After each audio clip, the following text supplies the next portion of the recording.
Well, it is just after 8:30, and so let's go ahead and get started on this just gorgeous summer evening here, at least in Caledonia, Michigan, wherever you are. And it looks like from all over the place. I hope you are well.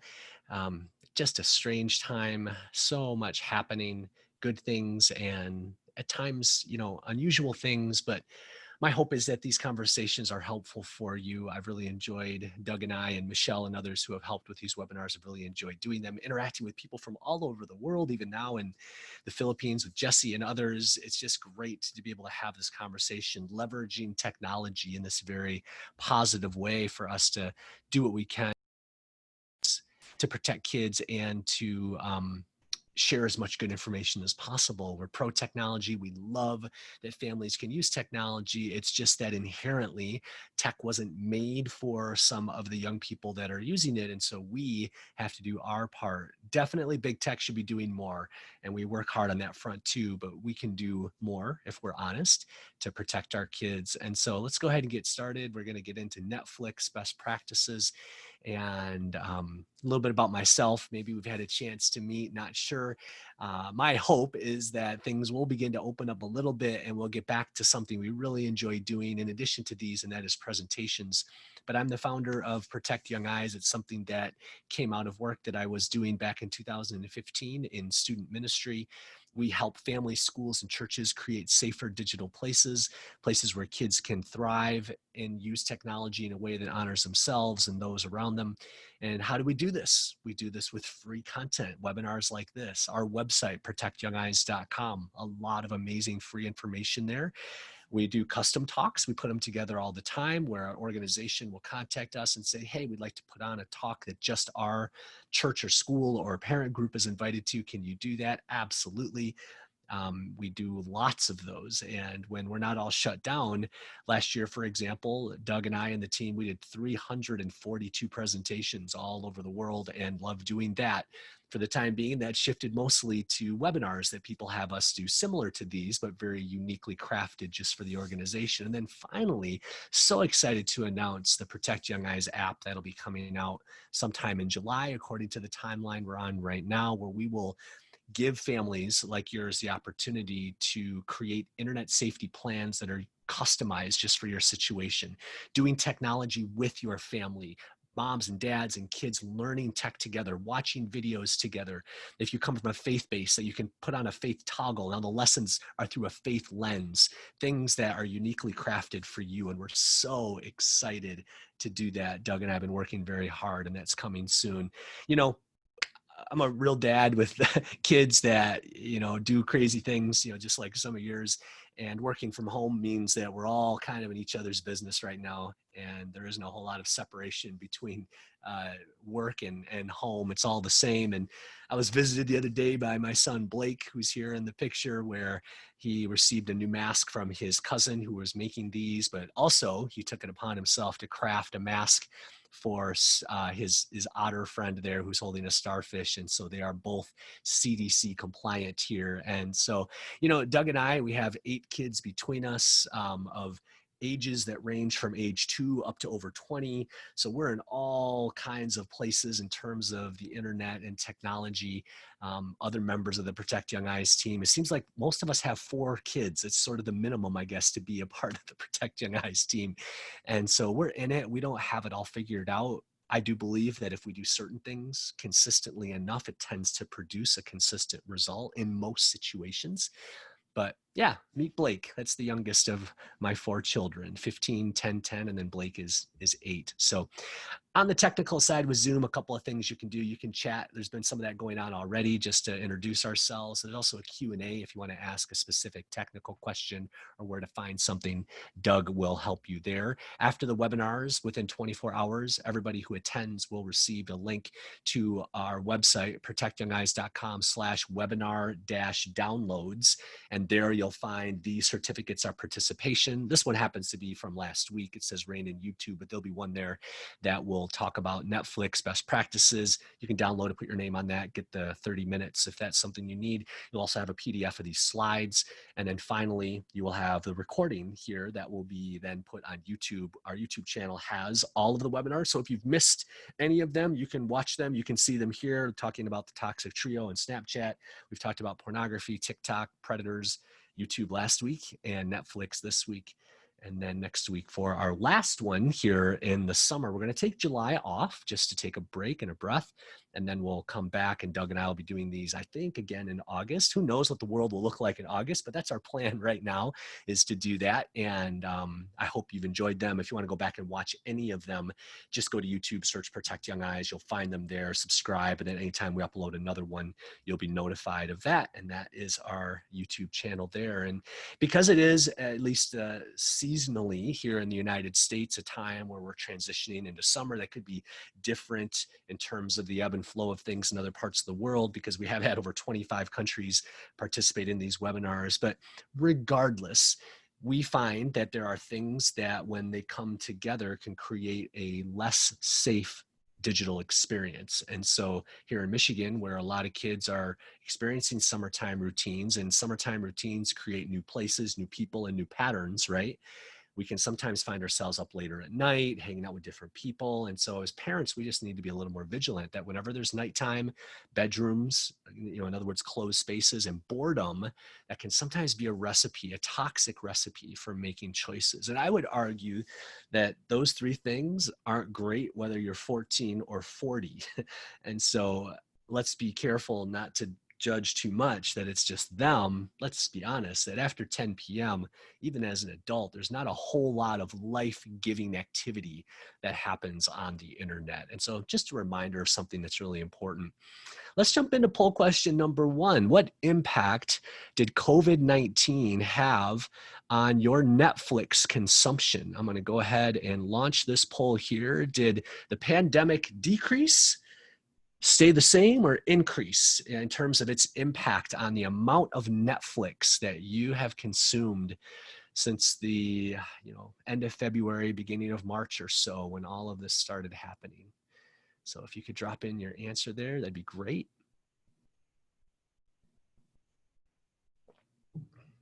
I'll close that down in 3, 2, 1.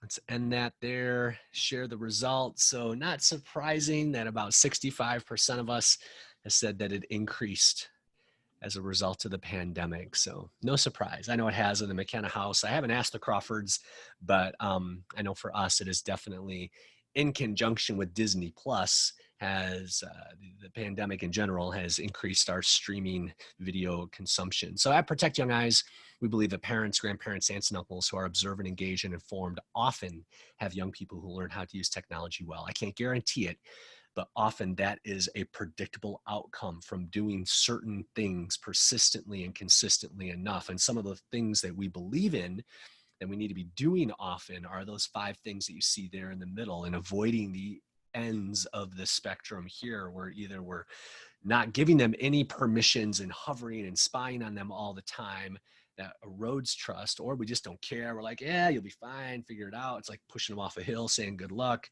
I don't think that builds anything. It's just missing. But it's the hard work in the middle where we're showing them the right behaviors. We're using our phones well ourselves, right? So we're not perceived as hypocritical.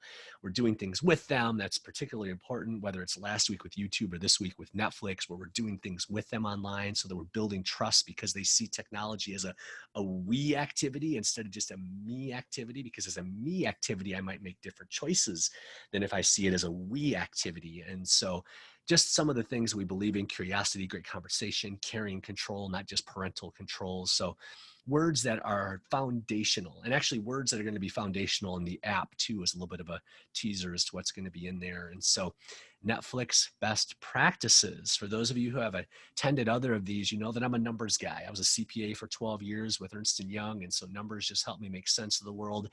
And this represents in 2019, for those who subscribe to Netflix, the average amount of time that an account consumes. So an account can have various profiles in it, right? Mom and dad, daughter, son, whatever.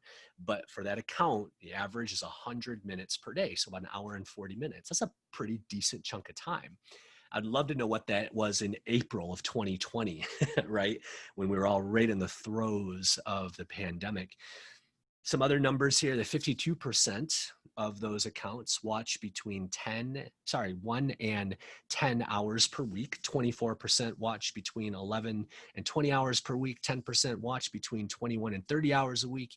And darn it, that typo showed back up from this afternoon that 14% watch greater than 30 hours per week. That's what that's supposed to be. It's a little interesting to me that 30 hours, more than 30 hours is a greater percentage than that 21 to 30 hour bracket. But that's a decent amount of time, right? When you look at 31 hours in a week, as a percent of that 168, that's a pretty decent number. So that leads us then into looking at Netflix in comparison to some of the other streaming platforms. So on the left-hand side, you look at the total amount of like TV media consumption.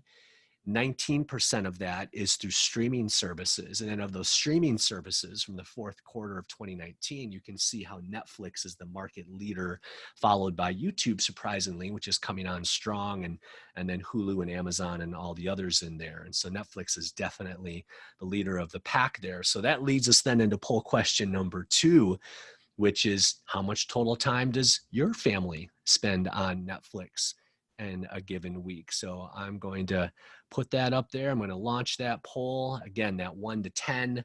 This is for the account, so you could have multiple people on your account, but go ahead and answer that. 1 to 10 hours per week, 11 to 20 hours per week, 21 to 30 hours per week, or greater than 30 hours per week. No shame if that's where you're at, no problem. I can't tell who answered what, so please be honest and letting us know what your current Netflix consumption looks like. We'll shut that down in 3, 2, 1. Go ahead and end the poll, share those results. So that's a pretty even distribution going on there. So the winner being 11 to 20 hours per week, not surprising. I think we're probably more in that 21 to 30 hours per week, with 6 of us here consuming various amounts of online movies and so forth. So yeah, there we go. Good. Let's go ahead and keep going then. So here's some things that I've observed about Netflix. Netflix has been around for a long time. If you remember, it used to be where you mailed and they sent you DVDs, and that moved then into the streaming that they are today. But these are things that I have observed. Now, let's not forget that Netflix isn't only Netflix.com and we can watch movies through our laptops or Chromebooks or whatever, but it's also an app that we can download and watch movies that way too, which is why we get involved. We tend to focus on app consumption that kids might be involved in, whether it's social media or games, or in this case, movies. But here's something that I believe, that Netflix loves to push the content envelope. 13 Reasons Why, which has had a couple of seasons, right? Accused of glorifying suicide in young people. Raunchy cartoon content, which looks like something that should be okay for young people and yet really isn't. And there's a couple of really horrible examples of that. And it's not difficult to find really horrible stuff out there if you're looking. Now, there's some things we can do to control that, not as much as I want, but Netflix wants to push. They know that edgy is attention grabbing, okay? Another truth that we've seen play out on Netflix is that Netflix is like almost every other big tech company that we've dealt with, whether it's YouTube or Apple, Snapchat, Instagram, whatever. Child safety is an afterthought. It blows my mind that it took the pandemic for Netflix to do one specific thing when it came to internet safety, that for 10 years, right? However long, it should have been this way a long time ago, yet it took the pandemic for them to create account level passcodes so that kids can't get into adult accounts. And so, in other words, it was reaction and not being proactive. And I just haven't seen enough evidence of Netflix being proactive in its care for young people, which means that we've got to step in and do something. So what's a parent to do? I want to talk about 3 different items that we can do. And that's, I just alluded to it, talk about the account passcode, which is a fairly new feature, ratings restrictions, and then also title restrictions. First, let's get into the account passcode. So here you've got my phone. You can see up on the screen. Now, first of all, I have to explain, okay, yes, that is a furry, fluffy rabbit as the wallpaper on my iPhone. There's a reason for that because my daughter, my 15-year-old daughter, she knows the passcode to my phone, right? No, nothing to hide. She changed the wallpaper on my phone because she wants me to buy her a rabbit.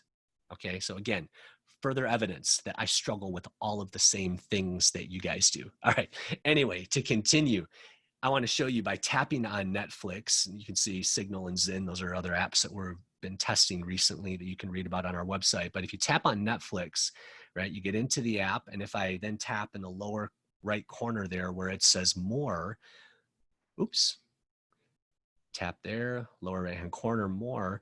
And if I tap on app settings, here's what I get. I get this looking for your account settings. Please go to Netflix on the web to manage your account. And so here's one of the problems. If I'm a busy parent, like many of you on this call, I want to be able to do things with my account through the app.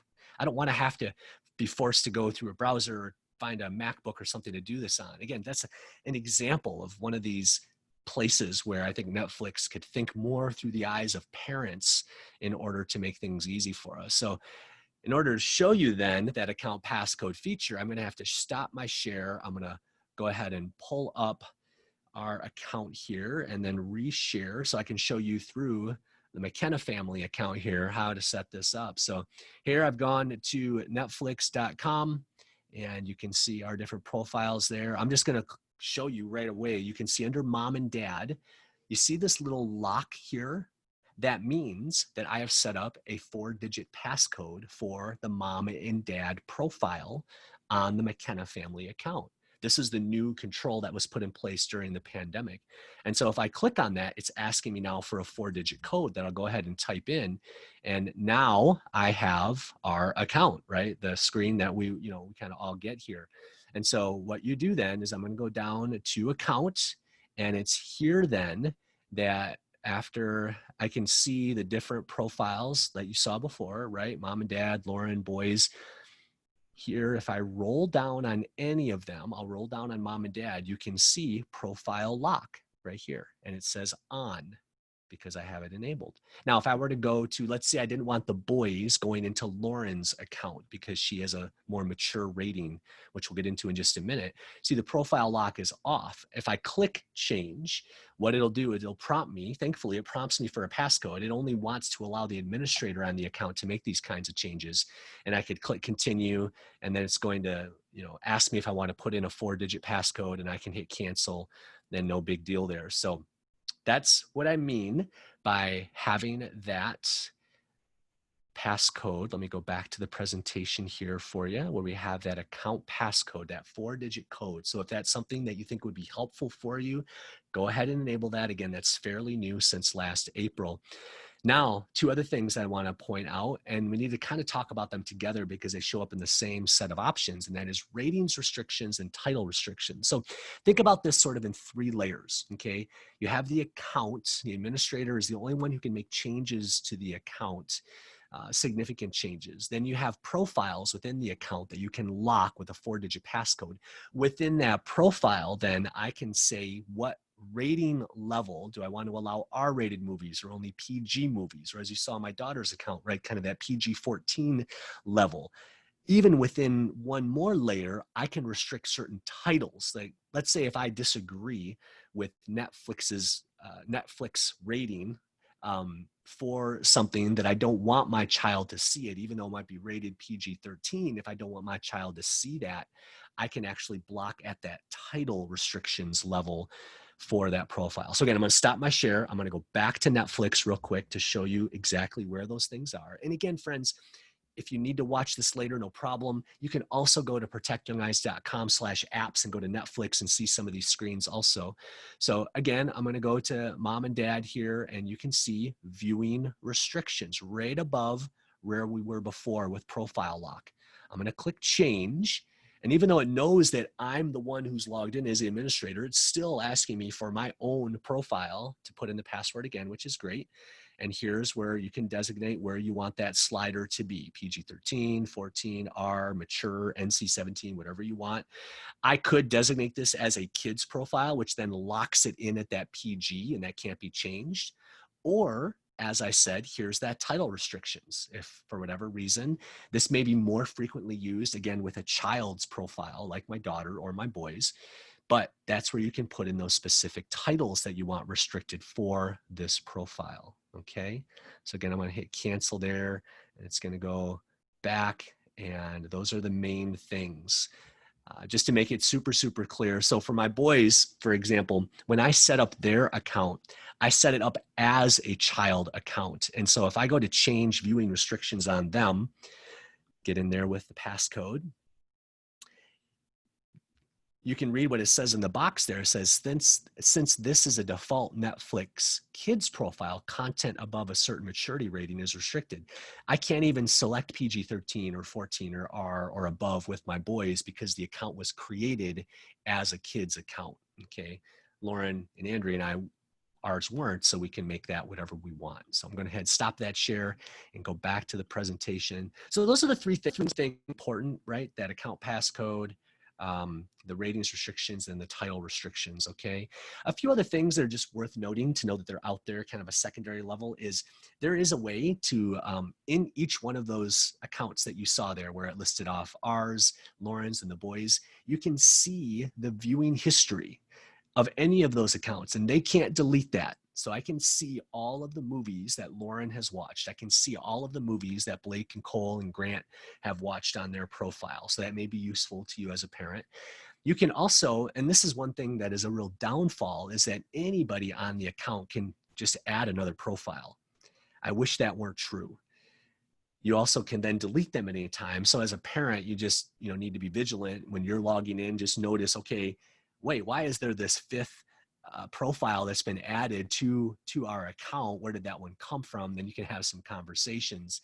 But those are just a couple of things. And again, it is easy to delete that profile, but I just wish they had more admin level control over those last two things. So a couple other things to note. So that leads us then into poll question number 3. I would love to know, based on the things that we've covered around those 3 layers of passcodes, and then also these other additional items related to being able to create accounts and looking at the viewing history, did you learn something new? Maybe you've used Netflix for a lot of years, but I'm just curious to know whether or not in this part that we've shared so far, have you learned something new about Netflix that you will be able to use in your family? Or maybe you're a Netflix expert and you didn't need anything or learn anything new out of it. That's okay too. But I would just love to know if out of this, there was something that was brand new for you. So go ahead and answer that question for me.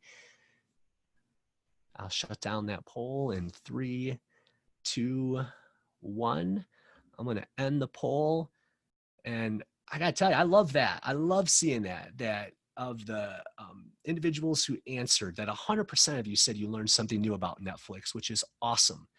That's great. That's exactly what we want. And I don't want this to be something that then creates fear and, oh my gosh, Netflix is horrible and evil, take it away. No, no, no.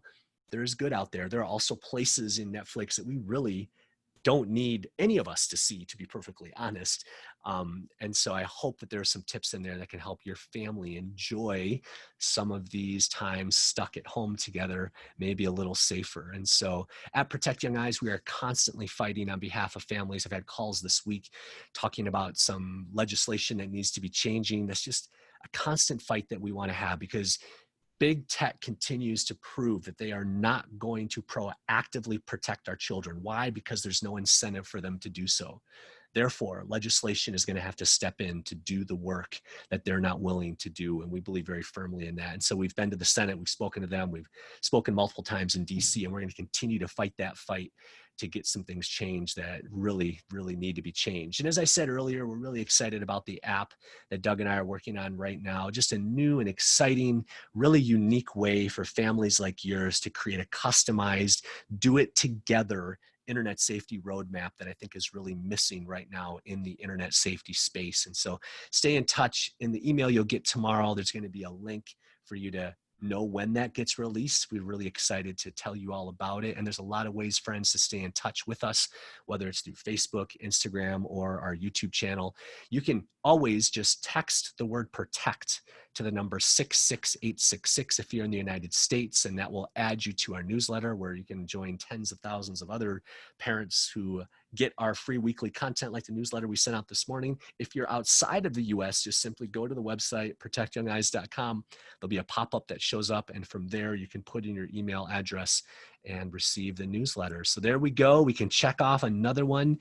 These have been great. We've had over 3,000 people reach through these, like I said, over 25 countries. And so share with friends of yours. This last one on Instagram is going to be really juicy. There's a lot to talk about in Instagram with over 1 billion monthly users. We need to know about what's happening in Instagram. So real quick here before we finish, that's the last of the content that I have on the slides. Doug and I are going to answer some of the questions that are in the Q&A, but one item that comes up from time to time is Netflix Party. Maybe you've heard about this. So I want to just spend just a second on it because it's something that kids know about. And so Netflix Party was not created by Netflix. It's a totally different app company.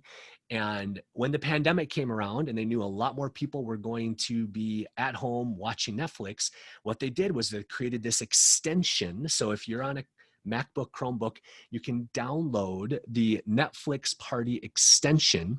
And with that extension, you can actually watch Netflix with your friends. In fact, I'm going to go ahead and share my screen again because I have it downloaded. You can see in my, up in the top here, right? You can see this NP, that's Netflix Party because I did it and tested it and used it. And we wrote about it. We have a blog post about it at protectingeyes.com/blog.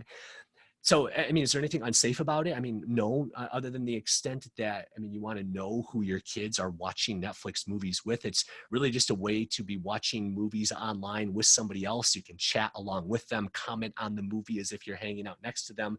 It was more or less just a pandemic approved way of sitting down and doing Netflix with your friends. And so that's what Netflix Party is. If you want to read more about it, you can read it on our website. So friends, from there, Doug and I are going to spend just a couple of minutes up in the Q&A to clear out anything else that's up there. Please share this last upcoming Thursday webinar with your friends. Visit us at Protect Young Eyes. We would love to help you in any way. Reach out to us with a response to the email if there's a question you have that we haven't addressed.